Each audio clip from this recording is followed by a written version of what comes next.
구독과 좋아요는 더 좋은 이야기를 만드는 힘이 됩니다. 그럼 지금부터 이야기를 시작하겠습니다.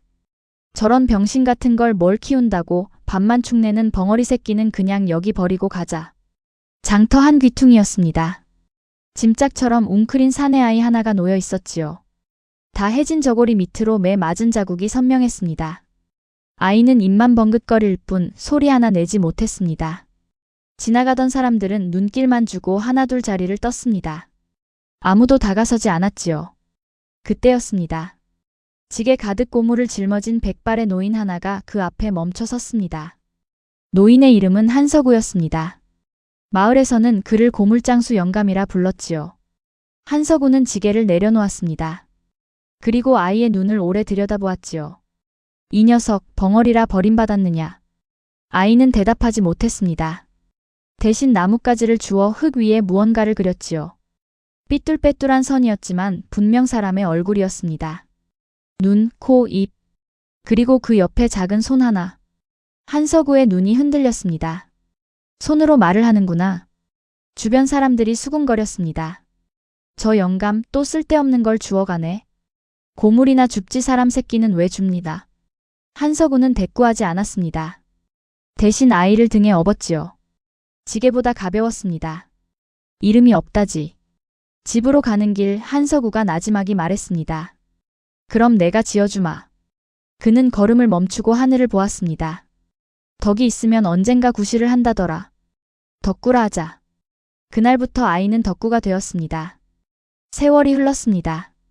덕구는 한서구의 고물집에서 자랐습니다. 낡은 그릇, 부서진 문짝, 녹슨 자물쇠. 사람들이 버린 것들이 그 집의 전부였지요. 하지만 덕구에게는 그 잡동사니 하나하나가 신기했습니다. 이건 왜 버렸을까요? 덕구는 손짓과 표정으로 늘 그렇게 물었습니다. 한서구는 그 마음을 읽는 유일한 사람이었지요. 쓸모없다 버려진 것에도 알아보는 눈만 있으면 값이 생기는 법이다. 한서구는 자주 그렇게 말했습니다. 덕구는 그 말을 가슴에 새겼지요. 벙어리 아이야, 넌 평생 고물이나 주울 거다. 마을 아이들은 덕구를 그렇게 놀렸습니다. 덕구는 아무 대꾸도 하지 못했지요. 그저 주먹을 꾹 쥐었다가 풀었습니다. 그런데 이상한 일이 있었습니다. 놀림을 받고 돌아온 날이면 덕구는 마당에 나가 앉았지요. 그리고 고장난 물건 하나를 골라 밤이 깊도록 만졌습니다. 처음엔 녹슨 자물쇠였습니다. 열쇠 없이 잠겨버린 그것을 덕구는 사흘밤을 만졌지요. 그리고 철사 하나로 열어냈습니다. 이걸 내가 열었느냐? 한서구가 놀라 물었습니다. 덕구는 고개를 끄덕였지요. 손가락으로 자물쇠 속 작은 홈을 가리켰습니다. 아니 어떻게 생겼는지 아는 사람의 손짓이었습니다. 참으로. 한서구는 그렇게 웃었습니다. 하지만 그 웃음 뒤에는 다른 생각이 스쳤지요. 이 아이는 남들이 보지 못하는 것을 보는구나. 그 후로 덕구는 못 쓰는 물건을 고치는 일에 재미를 붙였습니다. 자물쇠, 시계 태엽, 부러진 경첩. 덕구의 손을 거치면 죽었던 물건이 다시 움직였지요. 저 벙어리 아이가 고친 자물쇠, 열쇠보다 낫다더군. 그 집 문짝도 걔가 손봤다며. 마을 사람들의 눈초리도 조금씩 달라졌습니다. 어느 봄날 옆집 과부 정씨가 울상을 지으며 찾아왔습니다. 시집 갈 때 가져온 손꾀가 고장나서 열리지 않는다는 것이었지요. 그 안에는 죽은 남편이 남긴 옷 한 벌이 들어있다 했습니다. 돈은 없지만 좀 봐주면 안 되겠나? 한서구는 곤란한 얼굴로 덕구를 돌아보았습니다. 덕구는 이미 손꾀를 살피고 있었지요. 자물쇠 이음새를 더듬던 덕구의 눈이 반짝였습니다. 덕구는 대나무 조각 하나를 가져왔습니다. 구멍에 가만히 밀어 넣었지요. 정씨는 숨을 죽였습니다. 딸깍. 자물쇠가 열렸습니다. 정씨는 눈물을 훔치며 옷을 꺼내 끌어안았지요. 고맙다. 참으로 고맙다. 고물장수네 벙어리 아이 손끝이 예사롭지 않다더라. 말은 못해도 눈은 밝다지. 그날 이후 마을에는 이상한 소문이 돌았습니다. 여전히 등 돌리는 사람이 더 많았지요. 하지만 몇몇은 덕구를 다르게 보기 시작했습니다. 덕구야. 내일 읍내 최객준의 상단에 물건을 데려 가야겠구나. 어느 날 저녁 한서구가 무겁게 입을 열었습니다. 덕구는 고개를 갸웃했지요. 최객주라는 이름은 낯설지 않았습니다. 마을에서 가장 큰 상단을 꾸리는 다들 존경한다는 사람이었지요. 한석우의 얼굴에 옅은 그늘이 스쳤습니다. 아주 잠깐이었지만 덕구는 놓치지 않았지요. 영감님, 무슨 걱정이라도. 물론 그 말은 소리로 나오지 못했습니다. 덕구는 그저 한석우의 손을 가만히 잡았을 뿐이지요. 아니다. 아무 일도 아니니라. 한석우는 그 손을 마주 잡으며 말했습니다. 하지만 그 밤 그는 오래도록 잠들지 못했지요. 나무 괴짝 하나를 물끄러미 바라보고 있었습니다. 그 괴짝 속에 무엇이 들었는지 덕구는 아직 알지 못했습니다. 이튿날 새벽 두 사람은 지게를 지고 읍내로 향했습니다. 안개가 자욱했지요. 한석우는 평소보다 말이 없었습니다. 읍내에 다다르자 큰 기와집이 눈에 들어왔습니다. 대문에는 붉은 깃발이 걸려 있었지요. 최명돌 객주의 상단이었습니다. 고물장수는 뒷문으로 돌아가시오. 대문 앞 하인이 두 사람을 막았습니다. 한석우는 말없이 지게를 돌렸지요. 덕구는 그 하인의 얼굴을 흘깃 보았습니다. 낯이 익은 듯도 했지만 왜인지는 알 수 없었지요. 뒷문에서 물건을 받은 것은 서판술이라는 젊은 일꾼이었습니다. 이 자물쇠 네가 고쳤나? 무뚝뚝한 얼굴로 그가 물었습니다. 덕구는 고개를 끄덕였지요. 서판술은 말없이 물건을 들였습니다. 하지만 돌아서기 전 눈을 한 번 더 주었지요. 그 눈빛에는 무시가 담겨 있지 않았습니다. 저 상단 오래 볼 곳이 아니다. 돌아오는 길 한석우가 나지막이 중얼거렸습니다. 덕구는 이유를 묻고 싶었지만 방법이 없었지요. 그저 굳은 얼굴만 눈에 담아두었습니다. 집에 돌아온 그날 밤 한석우는 다시 나무 괴짝 앞에 앉았습니다. 먼지 쌓인 뚜껑 위에 손을 얹은 채 오래도록 움직이지 않았지요. 무언가가 조용히 다가오고 있었습니다. 며칠 뒤 최명돌 객주가 직접 고물집을 찾아왔습니다. 비단 두루마기 자락이 흙바닥에 끌리는 것도 아랑곳하지 않는 걸음이었습니다. 뒤로는 하인 둘이 따라붙었지요. 한 노인장 잘 지내셨소? 목소리는 부드러웠지만 눈빛은 그렇지 않았습니다. 최명돌은 마당을 둘러보며 웃음을 지었지요. 고물이 일이 많은데 쓸만한 게 하나쯤은 있겠지. 한석우는 허리를 굽혔습니다. 하지만 그 인사에는 온기가 없었습니다. 객주나리께서 여긴 무슨 일이십니까? 최명돌은 대답 대신 마당 구석구석을 살폈습니다. 낡은 그릇, 부서진 문짝, 녹슨 자물쇠들. 그의 눈이 유독 오래 머무는 곳이 있었습니다. 바로 나무 괴짝이었지요. 저 괴짝은 뭐요? 한석우의 얼굴이 순간 굳었습니다. 그러나 곧 태연하게 답했습니다. 쓸모없는 잡동사니 뿐입니다. 열어봐도 되겠소? 열쇠가 없습니다. 나리. 최명돌은 잠시 한석우를 바라보았습니다. 그 시선이 길었지요. 그러다 문득 웃음을 터뜨렸습니다. 하, 뭘 그리 긴장하시오. 그냥 물어본 것뿐인데. 덕구는 그 웃음소리가 이상하게 소름 끼쳤습니다. 사람들이 존경한다는 저 웃음이 덕구의 눈에는 전혀 다르게 보였습니다. 최명돌은 돌아서기 전 덕구를 흘깃 보았습니다. 그러고 보니 자네가 그 손재주 좋다는 아이로군. 덕구는 고개를 숙였습니다. 우리 상단에 요즘 자물쇠 고장이 잦다네. 다음에 한번 들여다봐주게. 그렇게 최명돌은 하인들을 데리고 떠났습니다. 마당에는 정적만 남았습니다. 한석우는 한참을 서 있다가 나무 괴짝 앞에 다시 앉았습니다. 그리고 낮게 중얼거렸습니다. 들켜서는 안 된다. 덕구는 그 말을 정확히 알아듣지 못했습니다. 하지만 괴짝을 지키려는 한석우의 몸짓만은 분명히 보였습니다. 며칠 후 정말로 상단에서 사람이 찾아왔습니다. 서판술이었습니다. 자물쇠 몇 개가 고장났다. 손봐줄 수 있나? 덕구는 지게를 지고 서판술을 따라 나섰습니다. 상단 안쪽 창고에는 자물쇠 여러 개가 어지럽게 놓여 있었습니다. 덕구는 하나씩 살펴보았지요. 대부분은 오래되어 삭은 것들이었습니다. 하지만 그중 하나 유난히 손뗀 흔적이 많은 자물쇠가 있었지요. 덕구는 그것을 오래 들여다보았습니다. 억지로 열려다 실패한 흔적이었지요. 안쪽 홈이 긁혀 있었습니다. 이건 누가 열려고 했던 겁니까? 물론 덕구는 그 말을 소리낼 수 없었습니다. 대신 손가락으로 긁힌 자국을 가리키고 서판술의 얼굴을 올려다보았지요. 서판술의 표정이 순간 흔들렸습니다. 그건 신경 쓰지 마라. 덕구는 더 묻지 않았습니다. 하지만 마음에 걸린 것을 지울 수는 없었지요. 일을 마치고 창고를 나서는 길, 서판술이 문득 걸음을 멈추고 물었습니다. 너 그 노인장이랑 무슨 사이냐? 친자식은 아니라 들었는데? 덕구는 손으로 가슴을 짚었습니다. 아버지라는 뜻이었지요. 서판술은 잠시 덕구를 바라보다가 낮게 말했습니다. 좋은 분을 만났구나. 그 말에는 어딘가 씁쓸함이 섞여 있었습니다. 덕구는 그 씁쓸함의 이유를 알지 못했습니다. 나도 어릴 적엔 여기저기 떠돌았다. 이 상단에서 밥이라도 먹여준다길래 눌러앉았을 뿐이지. 서판술은 그렇게 말하고는 서둘러 안으로 들어갔습니다.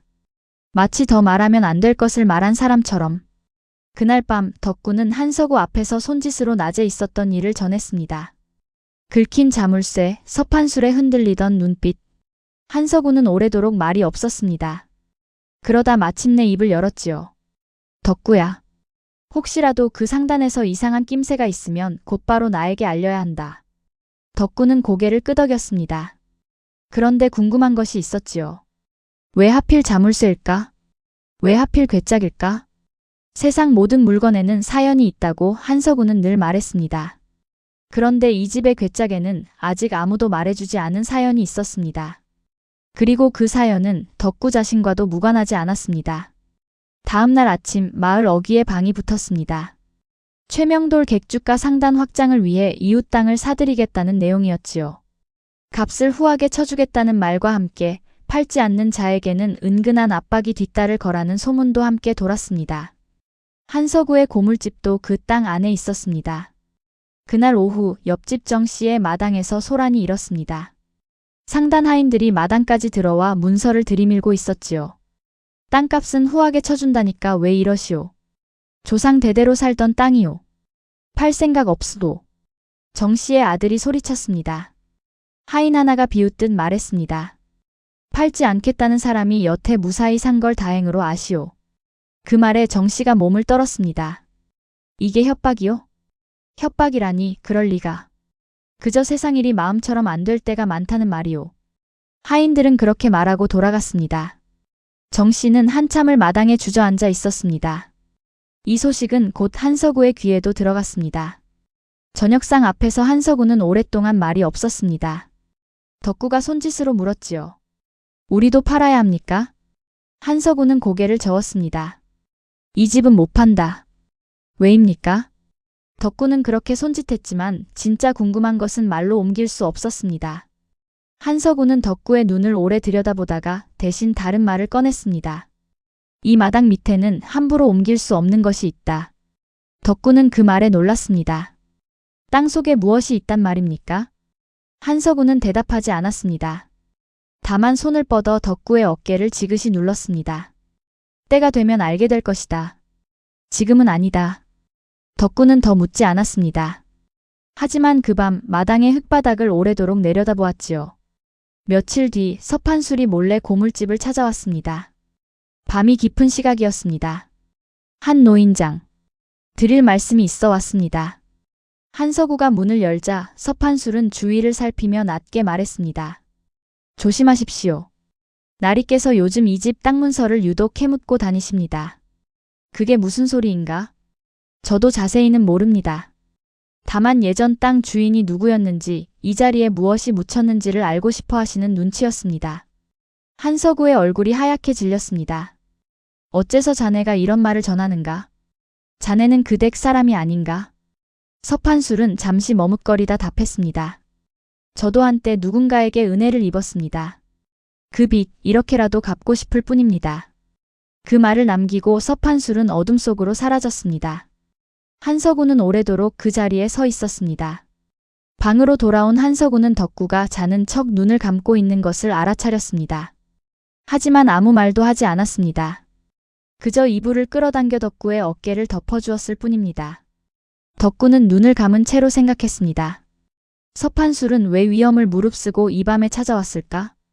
누구에게 은혜를 입었다는 것일까? 그리고 이 마당 밑에는 대체 무엇이 잠들어 있는 것일까? 물음은 쌓여갔지만 답은 하나도 없었습니다. 다만 확실한 것 하나는 이 조용한 고물집을 향해 무언가가 서서히 조여들고 있다는 사실이었지요. 이튿날 덕구는 마을 저작거리에서 낯익은 얼굴을 만났습니다. 아이를 업은 젊은 여인이었습니다. 여인의 품에 안긴 아이가 부서진 딸랑이를 붙잡고 울고 있었지요.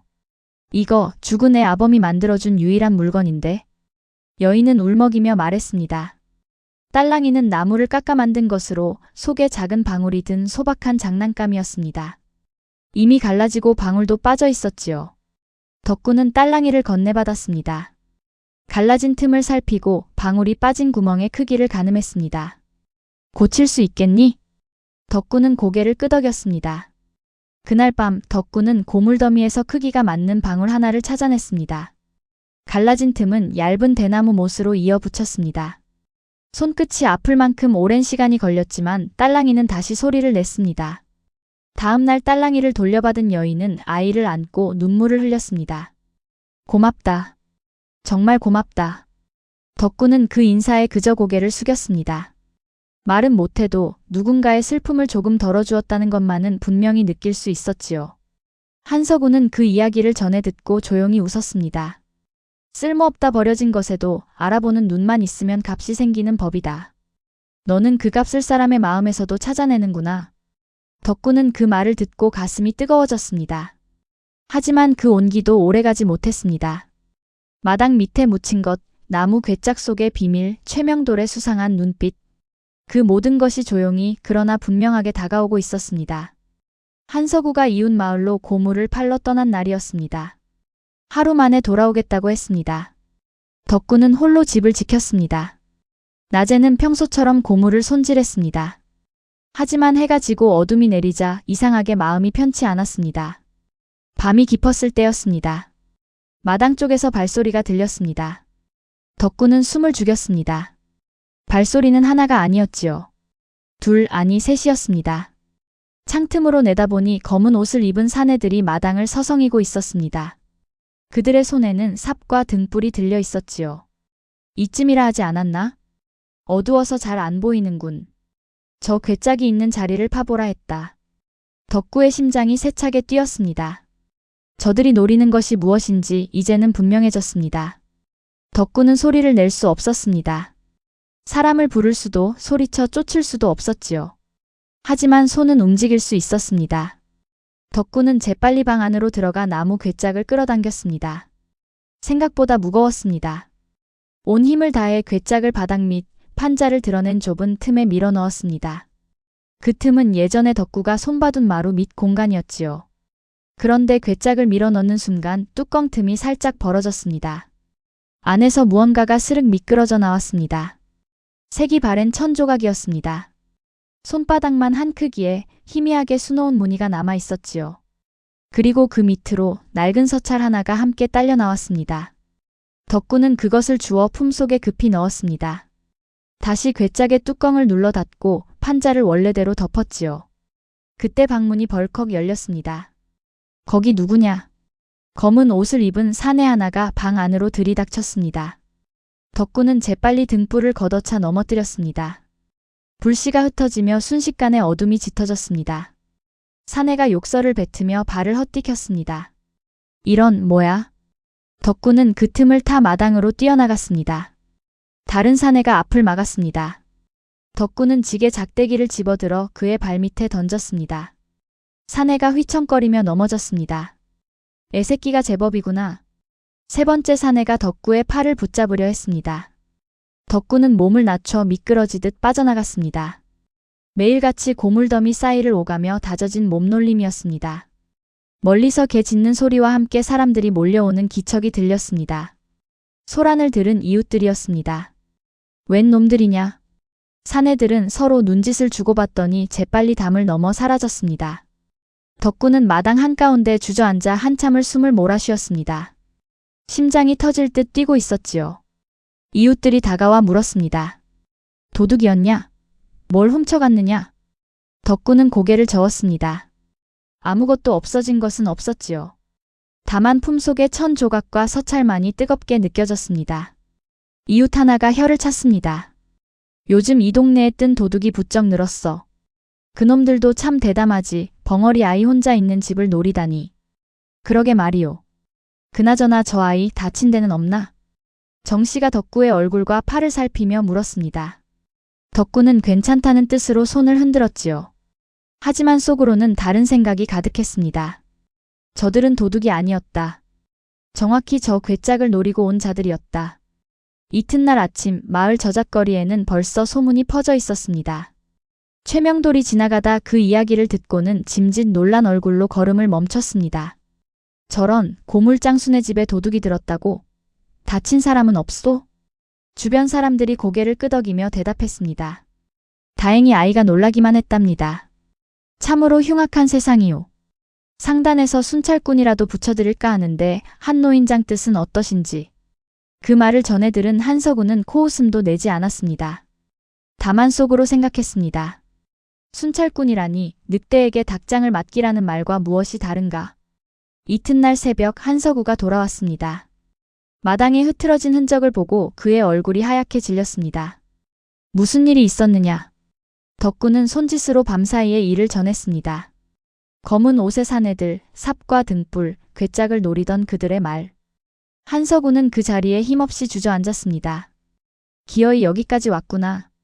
덕구는 조심스레 품속에 천 조각과 서찰을 꺼내 내밀었습니다.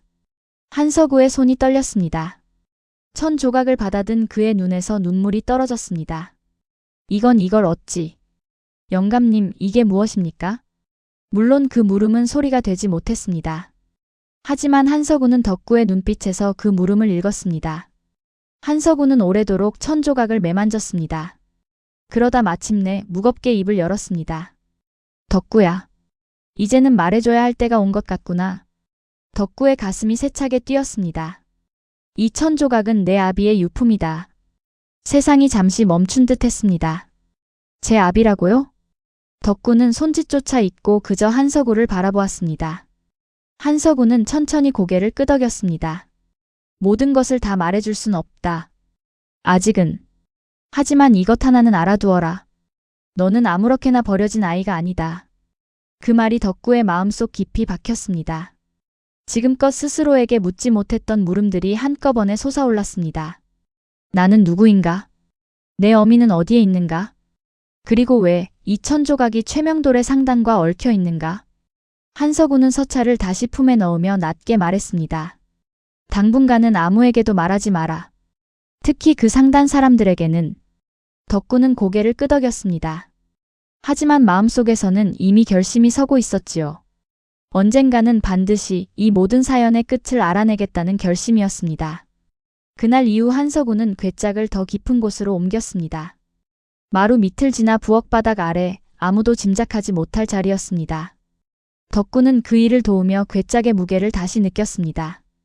단순한 나무 괴짝이 아니었습니다. 그 안에는 누군가의 생과 죽음이 그리고 자신의 뿌리가 함께 담겨 있었지요. 밤이 깊어지자 한서구가 다시 입을 열었습니다. 덕구야. 하나만 약속해다오. 덕구는 그를 바라보았습니다. 무슨 일이 있어도 이 일로 섣불리 나서지 마라. 최명돌은 겉보기와 다른 사람이다. 그가 무슨 짓을 할지 나도 다 헤아릴 수 없다. 덕구는 잠시 망설이다가 고개를 끄덕였습니다. 하지만 그 끄덕임 속에는 이미 다른 결심이 자리 잡고 있었지요. 아버지처럼 여기는 이 사람을 지키기 위해서라면 자신이 나서야 할 순간이 반드시 올 것이라는 예감이었습니다. 창밖으로 달빛이 스며들었습니다. 그런데 그 달빛 아래 마당 한쪽에 세워둔 직의 그림자가 유난히 길게 늘어져 있었지요. 마치 누군가 아직 그곳에 서 있는 듯한 그림자였습니다. 덕구는 그 그림자를 오래도록 바라보았습니다. 오늘 밤의 소동은 끝났지만 진짜 시작은 아직 오지 않았다는 것을 어린 덕구도 어렴풋이 느끼고 있었지요. 먼 곳에서 개 한 마리가 길게 울었습니다. 그리고 다시 마을은 조용해졌습니다. 하지만 그 고요함은 폭풍 전의 고요함처럼 느껴졌습니다. 덕구는 그 밤 오래도록 잠을 이루지 못했습니다.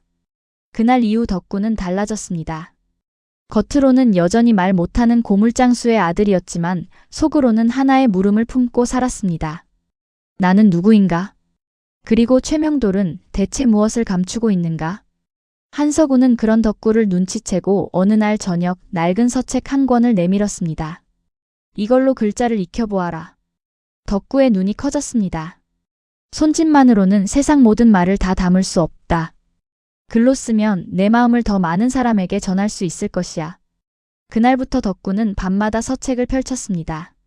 손끝으로 자물쇠를 풀던 재주는 이번엔 낱글자를 하나씩 짚어가는 데 쓰였습니다. 어렵지 않았지요. 물건의 이치를 읽어내던 눈은 글자의 이치도 빠르게 읽어냈습니다. 한 달이 지나자 덕구는 간단한 문장을 쓸 수 있게 되었습니다. 처음 쓴 문장은 이러했습니다. 영감님, 고맙습니다. 한서구는 그 종이를 받아들고 한참을 들여다보았습니다. 그러다 조용히 눈물을 닦았지요. 글을 익힌 지 2달째 되던 밤, 덕구는 몰래 그 낡은 서찰을 꺼내보았습니다. 한서구가 깊이 잠든 것을 확인한 뒤였지요. 서찰은 오래되어 종이 끝이 사가 있었습니다. 먹물도 반쯤은 번져 있었지요. 덕구는 촛불 가까이 종이를 가져가 한 글자씩 짚어 읽어보았습니다. 대부분은 아직 낯선 글자였습니다. 하지만 그중 낯익은 글자 하나가 눈에 들어왔습니다. 방이라는 성씨였습니다.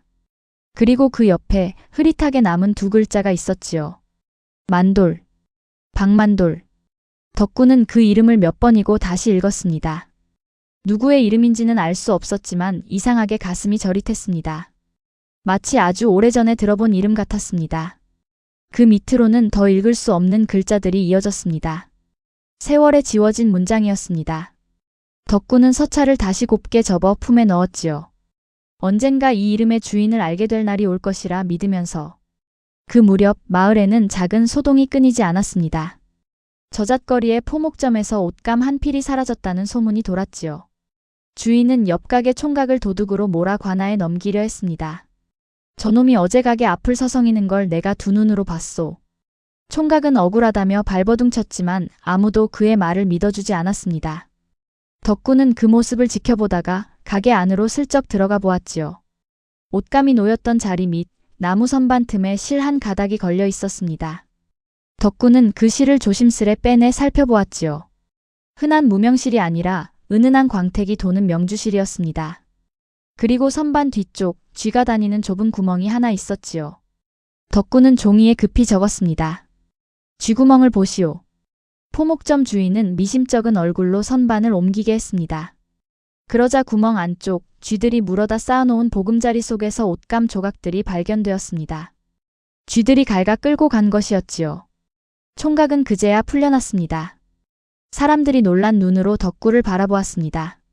말도 못하는 아이가 어찌 저런 걸 다 짚어내는지. 저 아이 눈은 그냥 눈이 아니구먼. 이 일로 덕구의 이름은 마을에 조금씩 퍼져나갔습니다.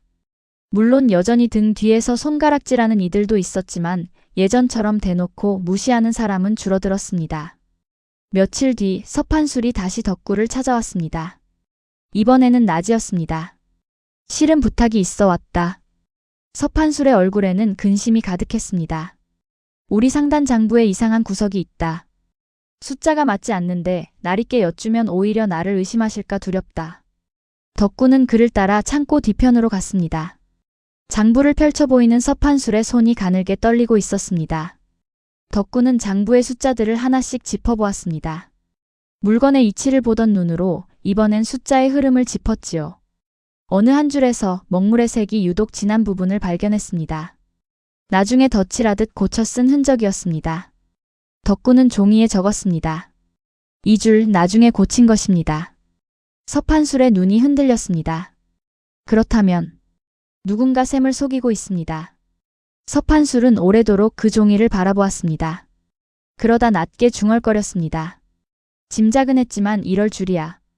누가 이런 짓을 했을 것 같습니까? 덕구가 종이에 적어 물었습니다. 서판술은 대답 대신 씁쓸하게 웃었습니다. 이 상단에서 장부를 만질 수 있는 사람은 단 한 사람뿐이다. 그 한 사람이 누구인지는 두 사람 모두 굳이 입 밖에 내지 않았습니다. 돌아오는 길 서판술이 문득 걸음을 멈추고 말했습니다. 덕구야. 너는 참 이상한 아이다. 덕구는 무슨 뜻인지 몰라 고개를 갸웃했습니다. 말은 못해도 누구보다 많은 걸 보고 듣는구나. 너 같은 사람이 있으면 세상이 좀 더 정직해지겠지. 덕구는 그 말에 얼굴이 붉어졌습니다. 태어나 처음 들어보는 말이었습니다. 그날 밤 덕구는 한서구에게 낮에 일을 글로 적어 보여주었습니다. 장부의 흔적, 서판술의 의심, 그리고 최명돌만이 장부를 만질 수 있다는 사실. 한서구의 얼굴이 어두워졌습니다. 조심해야 한다, 덕구야. 그 상단의 셈이 어긋난 것은 아마도 오래전부터일 것이다. 영감님은 알고 계셨습니까? 덕구가 종이에 적어 물었습니다. 한서구는 오래 침묵하다가 답했습니다. 짐작만 했다. 확신은 없었다. 하지만 이제는 짐작이 아니게 되어가는구나. 바깥에서는 가을바람이 낙엽을 몰고 지나갔습니다. 계절이 바뀌듯 덕구를 둘러싼 세상도 조용히 방향을 틀고 있었습니다. 이제 덕구에게는 세 가지가 있었습니다. 남들이 보지 못하는 것을 보는 눈, 마음을 옮겨 적을 수 있는 글자, 그리고 진실을 향해 걸어가겠다는 다짐. 그 세 가지가 앞으로 어떤 일을 불러올지 아직은 누구도 알지 못했습니다. 한편 최명돌은 마을 사람들 앞에서 점점 더 후한 인심을 보였습니다. 흉년이 든 집에는 곡식을 나눠주고 다리가 무너진 곳에는 목재를 대주었지요. 역시 최객주님만큼 마을을 아끼는 분이 없지. 그런 분이 계셔서 우리가 이만큼 사는 게요. 사람들은 그를 칭송했습니다. 덕구는 그 칭송을 들을 때마다 마음이 복잡했습니다. 장부를 속이는 손과 곡식을 나누는 손이 같은 손이라는 사실이 좀처럼 믿기지 않았습니다. 한서구는 그런 덕구에게 말했습니다. 사람은 겉과 속이 다를 수 있다. 겉으로 베푸는 것이 속의 죄를 가리는 가장 좋은 방패가 되기도 하지. 그럼 저희는 어찌해야 합니까? 덕구가 종이에 적어 물었습니다. 서두르지 마라. 증거도 없이 나섰다간 오히려 우리가 당한다. 때를 기다려야 한다. 덕구는 그 말에 답답함을 느꼈습니다. 하지만 한서구의 눈빛에는 오랜 세월을 견뎌온 신중함이 담겨 있었습니다. 덕구는 그 신중함을 믿기로 했습니다. 그러던 어느 날 정씨의 아들이 다급히 고물집으로 뛰어왔습니다. 한 노인장. 큰일 났습니다. 상단에서 저희 집 곡식 창고를 담보로 잡겠다 합니다. 빌린 돈을 갚지 못하면 창고는 물론 집까지 넘기라 하는데. 한서구와 덕구는 서로를 마주 보았습니다. 최명돌의 손길이 이제 코앞까지 다가온 것이었지요. 버텨라. 무슨 수를 써서라도 그자들의 뜻대로 되지 않게 해야 한다. 한서구의 목소리에는 그 어느 때보다 단호함이 서려 있었습니다. 덕구는 그 결의를 가슴에 새기며 자신도 무언가 해야 한다는 생각에 손끝이 뜨거워졌습니다. 정씨의 아들이 돌아간 뒤 덕구는 마당에 홀로 앉아 밤하늘을 올려다보았습니다. 별 하나가 유난히 밝게 빛나고 있었지요. 그 별을 보며 덕구는 마음속으로 되새겼습니다. 박만돌이라는 이름, 서찰 속 사연, 그리고 최명돌의 두 얼굴. 이 모든 것이 언젠가 하나로 이어질 것이라는 예감이었습니다. 한서구는 다음 날 직접 상단을 찾아갔습니다. 정씨네 창고 문제를 단판 지으러 간 것이었습니다. 덕구도 함께 따라 나섰습니다. 상단 대문을 지날 때 덕구는 이상한 기운을 느꼈습니다. 평소보다 하인들의 수가 늘어 있었고 다들 눈빛이 날카로웠습니다. 마치 무언가를 경계하는 눈치였습니다. 사랑방으로 향하는 복도에는 오래된 그림 병풍이 놓여 있었습니다. 덕구는 지나치며 그 병풍의 나무 틀을 흘깃 보았지요. 이가 맞지 않게 짜인 부분이 있었습니다. 급하게 새로 짠 흔적이었지요. 마치 원래 있던 것을 치우고 새 것으로 바꾼 것처럼. 최명돌은 사랑방에 앉아 두 사람을 맞았습니다. 웃는 얼굴이었지만 눈은 여전히 차가웠습니다. 한 노인장이 여긴 무슨 일로? 정씨 댁 곡식 창고 일 때문에 왔소. 그댁에 시간을 좀 더 주시오. 최명돌은 손가락으로 찻잔을 매만지며 대답했습니다. 장사에는 다 규칙이 있는 법이요. 빌린 돈은 갚아야지, 그렇지 않소? 규칙이 사람을 살리라고 있는 것 아니오. 사람을 잡으라고 있는 것은 아니지 않소. 최명돌의 입가에 웃음이 사라졌습니다. 한 노인장. 요즘 말이 참 많아지셨소. 틀린 말을 하는 건 아니지 않소. 두 사람 사이에 잠시 팽팽한 침묵이 흘렀습니다. 최명돌은 그 침묵을 깨며 덕구를 바라보았습니다. 그러고 보니 요즘 저작거리에서 자네 이름이 자주 들리더군. 도둑도 잡고 장부도 본다지. 덕구의 심장이 덜컥 내려앉았습니다. 최명돌이 알고 있다는 뜻이었지요. 아이가 재주가 있으니 여기저기 불려다니는 것뿐이오. 한서구가 재빨리 말을 가로챘습니다. 최명돌은 그런 한서구를 오래도록 바라보다가 문득 웃음을 지었습니다. 뭐 좋토. 정씨 댁 일은 열흘만 더 미뤄주지. 대신 한 노인장도 나에게 무언가 하나 내어주셔야 하지 않겠소? 무엇을 말씀하시오? 그 마당에 있던 낡은 괴짝. 요즘 안 보이던데 어디로 치우셨소? 한서구의 얼굴이 순간 굳었습니다. 하지만 곧 태연하게 답했습니다. 낡아서 이미 태워버렸소. 태워버렸다. 그것 참 아깝게 되었군. 최명돌은 그렇게 말하고는 자리에서 일어섰습니다. 방을 나서기 전 다시 한번 덕구를 돌아보았습니다. 자네 참 눈이 밝다지. 언젠가 우리 상단 일도 좀 봐주게. 특히 장부 같은 건 말이야. 그 말 속에 담긴 뜻을 덕구는 분명히 느꼈습니다. 경고였습니다. 돌아오는 길 한서구는 아무 말도 하지 않았습니다. 그러다 마을 어귀에 이르러서야 낮게 중얼거렸습니다. 들켰다. 우리가 무언가 알고 있다는 것을 그가 눈치챘다. 덕구는 걸음을 멈추고 한서구를 바라보았습니다. 이제 어찌합니까? 한서구는 하늘을 올려다보았습니다. 노을이 핏빛처럼 붉게 물들어 있었지요. 이제부터는 저들이 먼저 움직일 것이다. 우리는 그것에 대비해야 한다. 그날 밤 서판술이 다급히 고물집 문을 두드렸습니다. 얼굴이 하얗게 질려 있었습니다. 한 노인장 덕구야. 큰일 났다. 무슨 일인가? 나리께서 오늘 저녁 갑자기 옛 문서들을 모조리 태우라 명하셨다. 그리고 나에게 이상한 걸 물으셨다. 무엇을 물었나? 내가 요즘 이 집에 자주 드나드는 걸 아신다더라. 왜 그러냐고, 무슨 말을 주고받았느냐고. 한서구와 덕구는 서로를 마주 보았습니다. 서판술이 목소리를 낮췄습니다. 나를 의심하시는 것 같다. 어쩌면 나도 더 이상 안전하지 않을지 모른다. 그럼 자네는 어찌할 셈인가?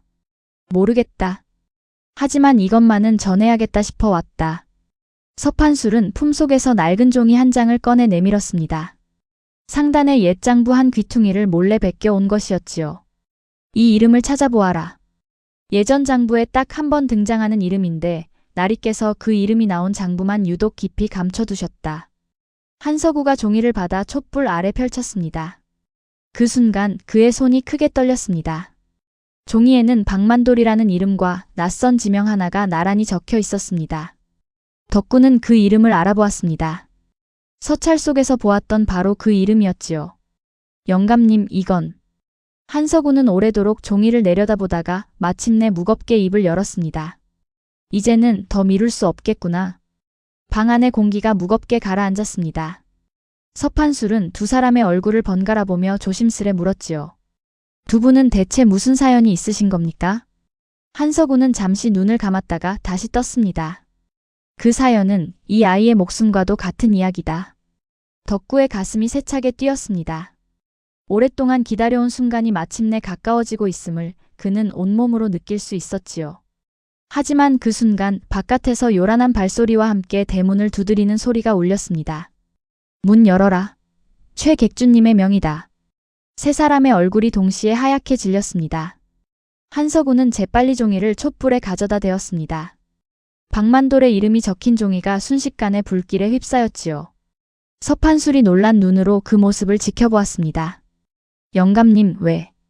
이 종이가 발견되면 자네가 위험해진다. 대문 두드리는 소리가 다시 울렸습니다. 문을 열지 않으면 부수고 들어가겠다. 덕구는 서판술의 팔을 붙잡고 뒷문 쪽을 가리켰습니다. 서판술은 잠시 망설였습니다. 나 하나 도망친다고 될 일이 아니다. 오히려 의심을 더 살 뿐이야. 서판술은 온매를 고치고 대신 태연한 얼굴로 앞문 쪽으로 걸어갔습니다. 제가 나가보겠습니다. 상단 사람이니 저를 보면 문을 열어줄 겁니다. 한서구는 그 뒷모습을 보며 낮게 말했습니다. 저 사람 진짜 우리 편이 되어주었구나. 덕구는 그 말에 고개를 끄덕였습니다. 처음엔 적인 줄 알았던 사람이 이제는 가장 든든한 힘이 되어 있었지요. 문 두드리는 소리가 계속되었습니다. 한서구는 덕구의 손을 꼭 잡았지요. 무슨 일이 있어도 침착해야 한다. 저들에게 틈을 보이면 안 된다. 덕구는 고개를 끄덕였습니다. 심장은 세차게 뛰고 있었지만 눈빛만은 흔들리지 않았지요.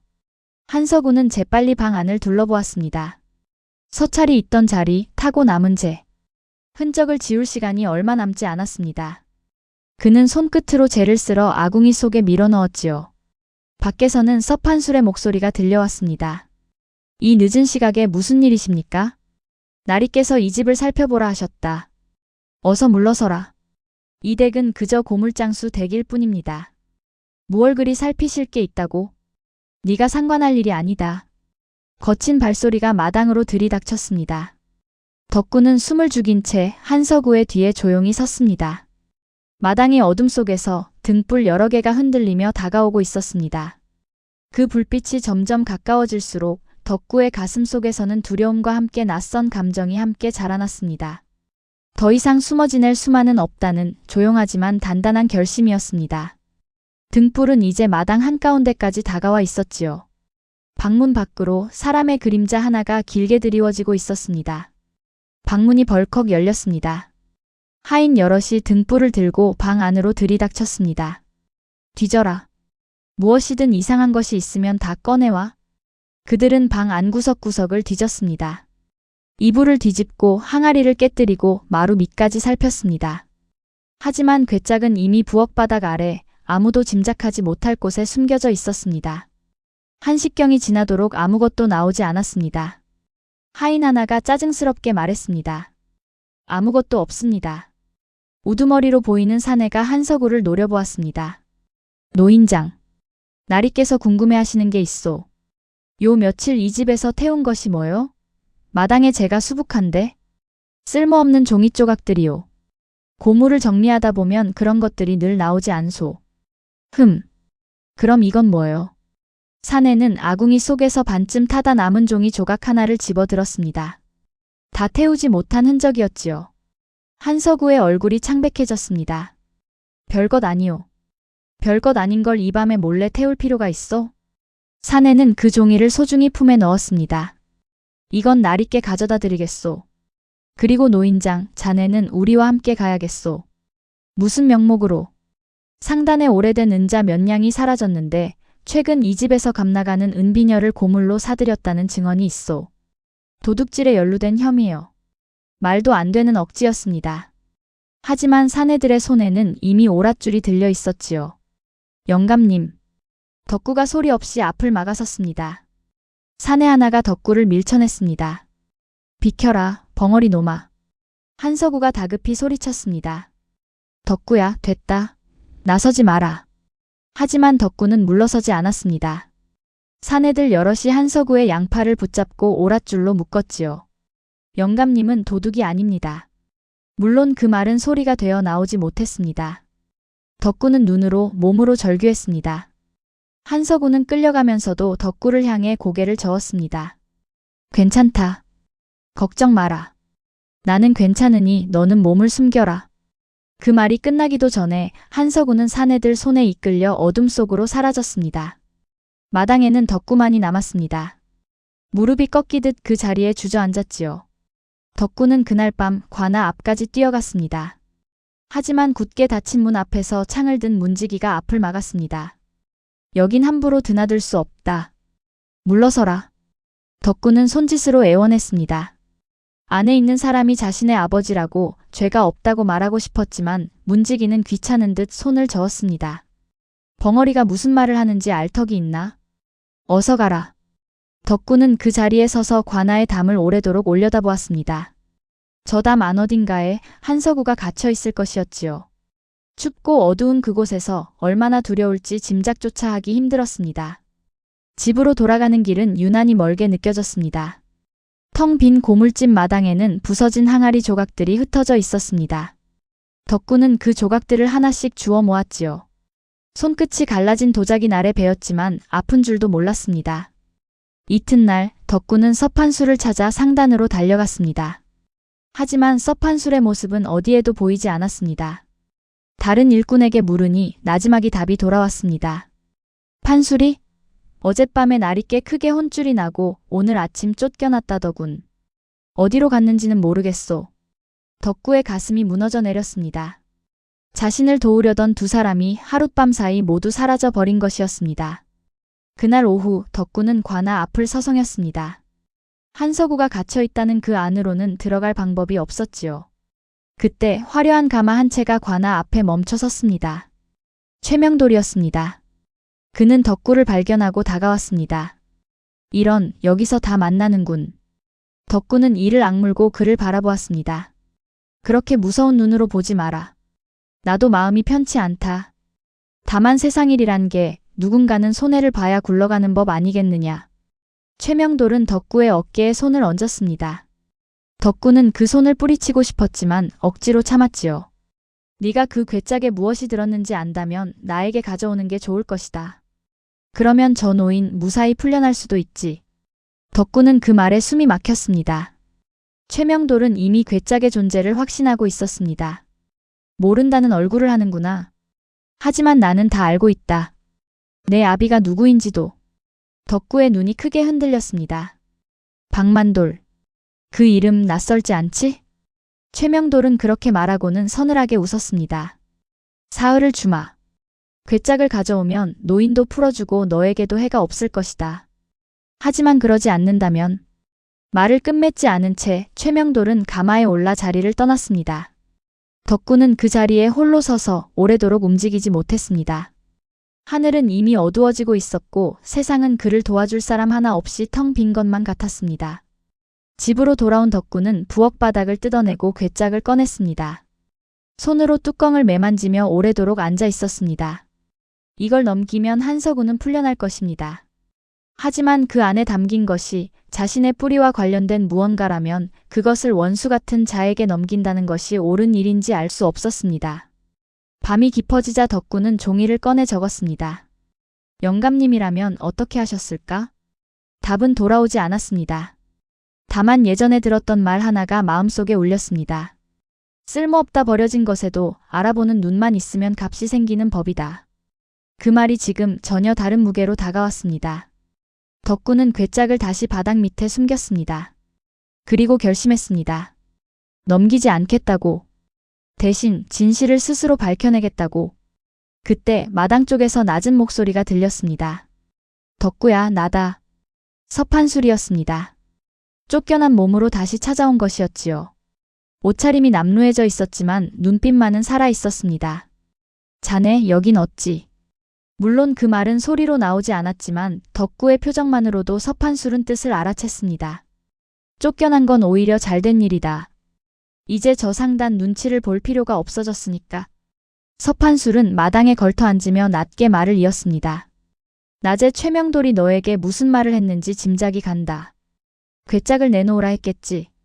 덕구는 고개를 끄덕였습니다. 넘기지 마라. 그건 내 아버지를, 아니 두 아버지를 모두 저버리는 일이다. 덕구는 그 말에 눈을 크게 떴습니다. 두 아버지라니. 서판술은 잠시 머뭇거리다가 말했습니다. 자세한 사연은 나도 다 모른다. 하지만 이것만은 안다. 박만돌이라는 분이 예전에 그 상단의 진짜 주인이었다는 걸. 덕구의 머릿속이 하얗게 비었습니다. 지금까지 조각조각 흩어져 있던 이야기들이 순간 하나의 형체로 이어지려 하고 있었지요. 진짜 주인이라니 그럼 최명돌은. 그건 관아에 갇힌 한 노인장이 직접 말해줄 몫이다. 지금 내가 함부로 입을 열 일이 아니다. 서판술은 자리에서 일어나 덕구의 어깨를 잡았습니다. 내일 관아로 함께 가자.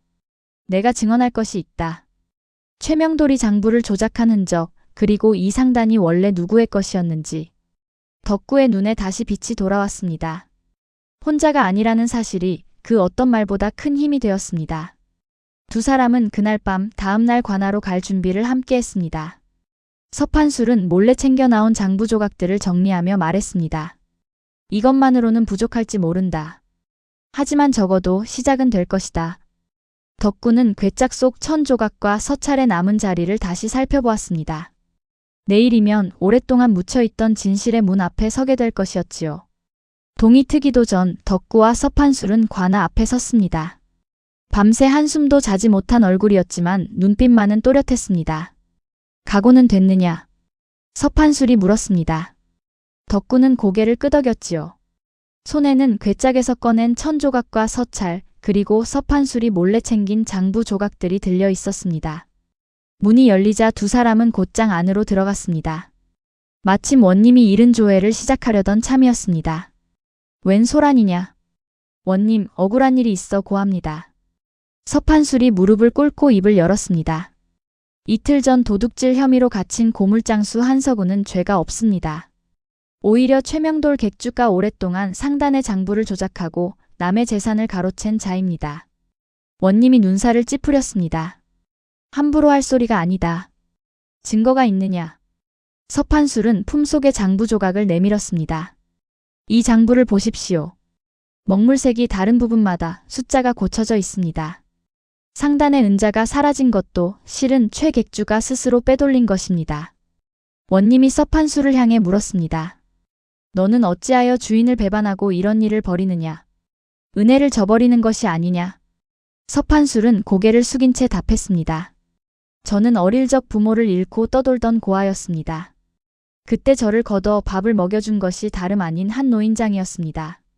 상단의 자리를 얻은 것도 실은 노인장이 넌지시 다리를 놓아준 덕이었습니다. 덕구는 그 말에 놀란 눈으로 서판술을 바라보았습니다. 처음 듣는 이야기였지요. 그런데 상단에 들어가 보니 주인이라는 자가 장부를 속이고 백성을 등쳐먹는 자였습니다. 그 은혜와 이 죄악 사이에서 저는 오랫동안 갈등했습니다. 하지만 이제는 알겠습니다. 진짜 은혜에 보답하는 길은 거짓을 밝히는 것이었습니다. 원님은 그 말을 듣고 잠시 눈을 감았다가 고개를 끄덕였습니다. 내 뜻이 갸륵하다. 계속하라. 그때 마침 최명돌이 소식을 듣고 급히 관하로 들어섰습니다. 원님, 이 무슨 해괴한 소리입니까? 쫓겨난 하인 놈이 앙심을 품고 거짓을 고하는 것입니다. 거짓이 아닙니다. 서판술이 소리쳤습니다. 그렇다면 저 벙어리 아이가 들고 있는 헌종이 조각이 무슨 증거가 된단 말이냐? 최명돌이 비웃듯 말했습니다. 덕구는 그 순간 앞으로 나섰습니다. 그리고 천조각과 서찰을 원님 앞에 펼쳤습니다. 원님은 천조각을 손끝으로 매만졌습니다. 색이 바랬지만 수놓은 무늬는 여전히 또렷했습니다. 문서를 오래 다뤄본 사람만이 알아볼 수 있는 정성 들인 솜씨였습니다. 이 무늬는 예전 상단 깃발에서 본 것 같은데. 원님이 서찰을 들어 살폈습니다. 박만돌 이 이름이 어찌 여기 있느냐. 그때 관아 뒤편에서 오랏줄에 묶인 채 끌려 나온 한서구가 소리쳤습니다.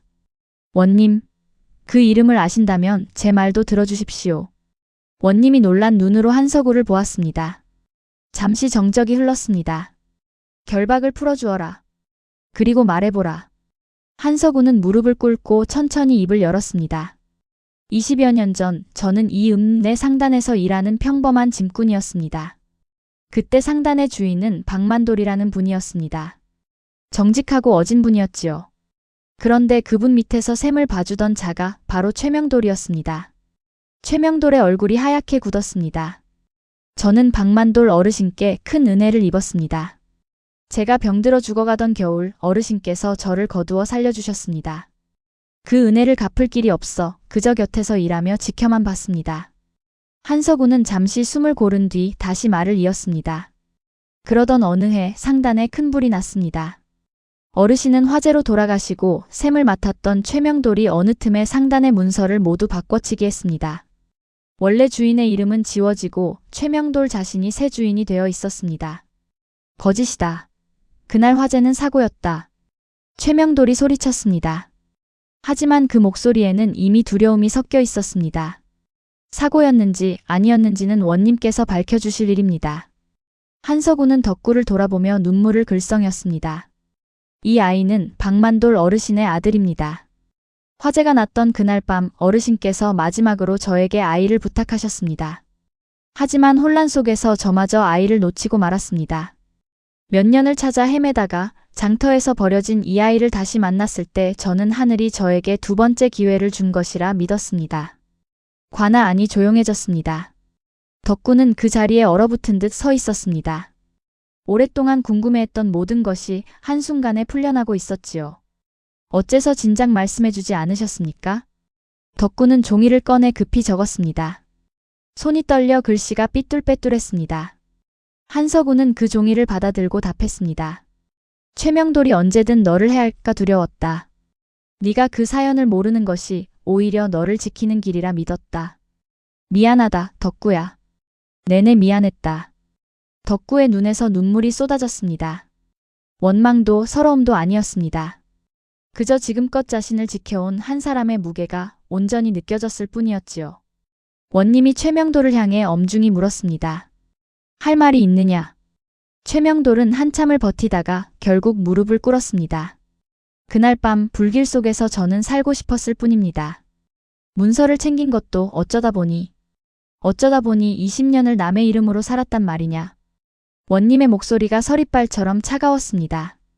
최명돌은 더 이상 아무 말도 하지 못했습니다. 관아 밖에는 어느새 마을 사람들이 몰려와 있었습니다. 소문은 발보다 빨랐습니다. 사람들은 서로 귀갯말을 주고받으며 안쪽을 살폈습니다. 저 벙어리 아이가 예전 상단 주인 아들이라는 게 참말인가? 그러게 말이오. 세상에 저런 사연이 있었을 줄이야. 정씨도 그 틈에 끼어 있었습니다. 아들의 손을 꼭 잡은 채 눈물을 훔치고 있었지요. 저 아이가 우리 창고 일까지 다 풀어준 셈이구먼.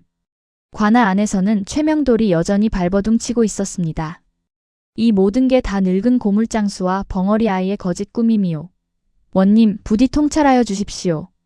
원님은 차갑게 그를 내려다보았습니다. 장부의 먹물 흔적은 거짓을 꾸밀 수 없다. 그리고 이천조각과 서찰이 네가 20년간 감춰온 진실을 말해주고 있다. 최명돌은 그 말에 무너지듯 고개를 떨구었습니다. 한때 마을에서 가장 존경받던 얼굴이 이제는 초라하게 바닥에 엎드려 있었지요. 그날 최명돌은 신분을 속이고 재산을 가로챈 죄로 옥에 갇혔습니다. 상단의 재산 가운데 부정하게 늘린 것들은 관아에서 조사하여 원래 마을 사람들에게 되돌려주기로 했습니다. 그리고 박만돌의 유일한 혈육인 덕구에게는 아버지가 남긴 작은 상단의 터가 돌아왔습니다. 원님은 조사를 명하며 아전들에게 일렀습니다. 장부를 처음부터 끝까지 다시 살펴라. 억울하게 빚을 진 이가 또 있는지 하나도 빠뜨리지 말고 밝혀라. 며칠에 걸친 조사 끝에 부풀려진 빈 문서가 여럿 발견되었습니다. 정씨 댁뿐 아니라 이웃 마을 몇몇 집도 같은 수법으로 재산을 위협받고 있었다는 사실이 드러났습니다. 그 집들의 빈 문서도 모두 무효로 처리되었습니다. 마을에는 오랜만에 안도의 한숨이 퍼졌습니다. 사람들은 저작거리에 모여 그 소식을 나누며 저마다 한마디씩 덧붙였습니다. 이게 다 그 벙어리 아이 덕이라지. 아니지, 그 아이 아버지 덕이지. 죽어서도 자식을 지킨 셈이니. 말들은 오갔지만 누구도 예전처럼 덕구를 낮잡아 부르지 않았습니다. 정신의 창고 문제도 그 자리에서 함께 풀렸습니다. 억울하게 잡혀있던 담보는 취소되었고 마을 사람들은 오랜만에 환한 얼굴로 서로를 마주보았습니다. 한서구와 덕구는 관아를 나서며 오랫동안 손을 맞잡았습니다. 영감님, 이제 어찌하실 생각입니까? 덕구가 종이에 적어 물었습니다. 이제 와서 상단 주인 노릇을 하고 싶은 마음은 없다. 나는 그저 고물이나 만지며 살아온 늙은이일 뿐이니. 그럼 저도 상단 대신 고물집을 지키겠습니다. 한서구는 그 글을 읽고 크게 웃었습니다. 참으로. 아비를 닮았는지 욕심이 없구나. 옥에 갇히기 전 최명돌은 덕구에게 딱 한 번 면회를 청했습니다. 덕구는 잠시 망설이다가 옥사 앞에 섰습니다. 최명돌은 초췌한 얼굴로 창살 사이에 앉아 있었습니다. 내게 묻고 싶은 게 있었다. 원망스럽지 않느냐. 내가 내 아비의 모든 것을 빼앗았는데. 덕구는 종이를 꺼내 천천히 적었습니다. 원망스럽습니다. 하지만 그 원망으로 평생을 살고 싶지는 않습니다. 최명돌은 그 글을 오래도록 들여다보았습니다. 그러다 낮게 웃었지요. 서글픈 웃음이었습니다. 고물이나 줍던 벙어리 아이가 나보다 낫구나. 덕구는 그 말에 아무 대답도 남기지 않고 몸을 돌렸습니다. 용서는 아니었습니다. 다만 더는 그 이름에 자신의 남은 삶을 붙잡히지 않겠다는 조용한 다짐이었지요. 며칠 뒤 덕구는 아버지 박만돌의 상단 터에 작은 공방을 열었습니다.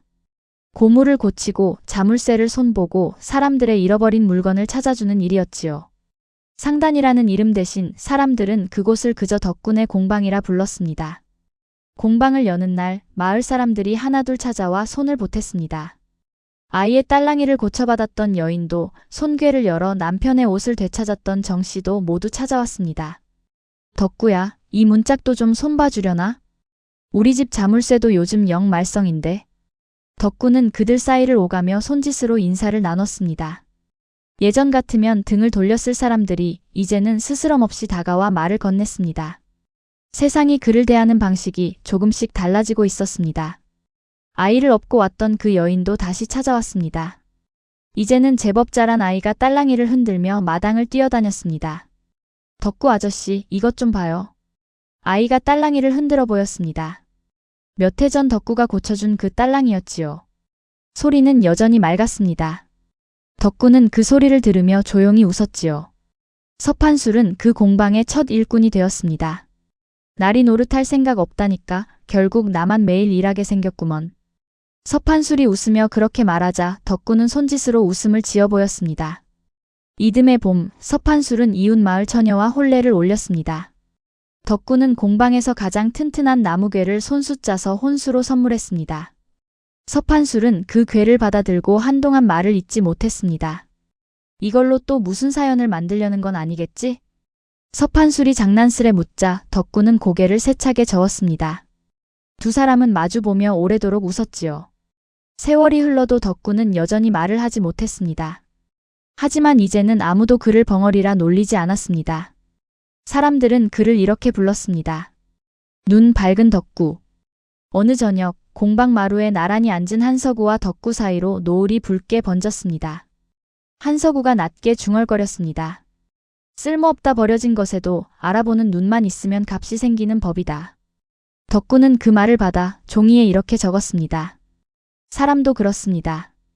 저를 알아봐 주셔서 제가 여기 있을 수 있었습니다. 한서구는 그 종이를 가슴에 품듯 끌어안았습니다. 내가 준 것은 이름 하나뿐이었는데 너는 그보다 훨씬 큰 것을 돌려주는구나. 덕구는 고개를 저었습니다. 그리고 다시 종이에 적었지요. 이름을 주신 것이 저에게는 세상 전부였습니다. 두 사람의 그림자가 노을 속에서 길게 하나로 겹쳐졌습니다. 그 뒤로도 계절은 여러 번 바뀌었습니다. 공방은 조금씩 커졌고 덕구의 손끝을 거친 물건들은 마을 곳곳에서 다시 쓰였지요. 사람들은 무언가 고장나면 을에 이렇게 말하곤 했습니다. 덕구네 공방에 가져가 보게. 거긴 버릴 게 없다고 하니. 한서구는 나이가 들어서도 매일 아침 마당을 쓸었습니다. 덕구는 그 곁에서 여전히 손짓으로 아침 인사를 건넸습니다. 말은 없었지만 두 사람 사이에는 그 어떤 말보다 깊은 대화가 오가고 있었습니다. 가끔 지나가던 나그네가 공방 앞에 걸린 낡은 간판을 보고 묻곤 했습니다. 저 집은 왜 저리 허름한 걸 다 모아두었소? 그러면 마을 사람 누군가가 꼭 이렇게 답해 주었습니다. 허름해 보여도 저 집엔 버릴 게 하나도 없다오. 사람도 물건도. 나그네는 그 말을 듣고 고개를 끄덕이며 공방 안을 들여다보았습니다. 그 안에서는 백발이 성성한 노인과 말없이 웃는 젊은이가 나란히 앉아 낡은 자물쇠 하나를 손질하고 있었지요. 흔한 풍경이었지만 그 안에는 누구도 쉽게 흉내낼 수 없는 세월이 담겨 있었습니다. 나그네가 궁금한 듯 다시 물었습니다. 저 젊은이는 왜 말이 없소? 마을 사람은 웃으며 답했습니다. 말을 안 하는 게 아니라 손과 눈으로 말하는 거요. 한번 겪어보면 알 것이오. 저 사람 말이 세상 누구보다 진심이라는 걸. 나그네는 그 말을 곱씹으며 다시 길을 떠났습니다. 저잣거리 너머로 공방의 낡은 풍경이 오래도록 그의 뒤를 따라왔습니다. 그렇게 버려졌던 아이의 이야기는 이제 이 마을에서 가장 흔하고도 가장 특별한 이야기가 되어 있었습니다. 누군가 값을 몰라버린 것들이 결국 제자리를 찾아가는 이야기. 그리고 그 곁을 끝까지 지켜준 사람에 대한 이야기였습니다. 세월이 아무리 흘러도 이 이야기는 저잣거리 어귀에서 두고두고 전해질 것이었지요. 그리고 그 이야기를 들을 때마다 사람들은 저마다 마음속 낡은 것들을 한 번쯤 다시 들여다보게 되었습니다. 버려두었던 낡은 소망이든 잊고 지낸 누군가의 얼굴이든 그 무엇이든 좋았습니다. 알아보는 눈만 있다면 그것들에도 다시 값이 생긴다는 것을 이 마을 사람들은 이제 모두 알고 있었지요. 그것이야말로 늙은 고물장수와 그의 아들이 이 세상에 남긴 가장 큰 유산이었습니다. 값으로도 따질 수 없는 마음으로만 전해지는 유산이었지요. 그렇게 버려진 고물더미 곁에서 시작된 이야기는 세월이 흘러도 결코 버려지지 않는 이야기로 남았습니다. 먼 훗날 덕구의 공방을 물려받은 이는 다름 아닌 그 여인의 아이였습니다. 딸랑이를 흔들던 그 손이 훗날 자물쇠를 고치는 손이 될 줄은 아무도 몰랐지요.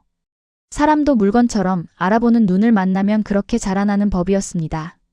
한서구는 그 아이가 처음 자물쇠를 만지던 날 마루에 앉아 오래도록 지켜보았습니다. 손끝이 야무진 것이 어딘가 덕구의 어린 시절을 떠올리게 했지요. 저 아이도 언젠가 값을 알아보는 사람이 되겠구나. 한서구가 낮게 중얼거렸습니다. 덕구는 그 말을 손짓으로 조용히 받았습니다. 고개를 끄덕이는 것만으로도 충분한 대답이었지요. 세월은 그렇게 고물 하나 버려지지 않는 마을을 남기고 흘러갔습니다. 사람 하나도 버려지지 않는 마을이었지요. 훗날 이 이야기를 전하던 이들은 늘 마지막에 이렇게 덧붙였습니다. 그래서 그 공방은 지금도 있다지. 정말로 그러했습니다. 세월이 몇 번이나 바뀌어도 저잣거리 귀퉁이에는 여전히 낡은 물건을 고치는 손길이 이어지고 있었지요. 버려졌던 아이가 심어놓은 믿음이 그렇게 오래도록 뿌리를 내리고 있었습니다. 버려졌던 아이는 이제 누군가를 알아보고 거두는 사람으로 자라 있었습니다. 그리고 그 곁에는 처음 그 아이를 알아봐준 늙은 고물장수가 여전히 함께하고 있었지요. 지금 화면에 나오는 더 재미있는 영상들도 함께 해주세요. 그럼 모두 행복한 하루 보내세요. 감사합니다.